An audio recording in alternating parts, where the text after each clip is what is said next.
اللہ تعالیٰ نے بنایا ہے اور بنانے والا کہتا لقد خلقنا الانسان فی احسن تقویم. بنانے والا کہتا ہے میں نے تجھے بڑی بہترین ساخت میں بنایا. او انسان میں نے تجھے بڑا ہی سونا بنایا. کوئی تیرے ناک پر تنقید کرے تو کرے، تو کہہ تجھے پتہ نہیں یہ چاہت کس کی ہے، میں مرضی سے نہیں بنا، یہ بنانے والے نے بنایا ہے. تو اپنے آپ کو پہچانتا ہی نہیں. تو جو ہے نا خدا جانے بلندی ہے کہ پستی پر جہاں میں ہوں وہاں کوئی نہیں ہے.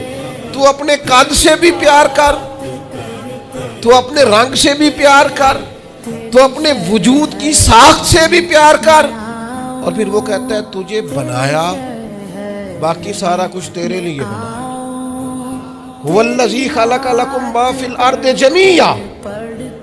رب کہتا ہے زمین میں جو کچھ ہے نا میں نے سارا تیرے لیے بنایا.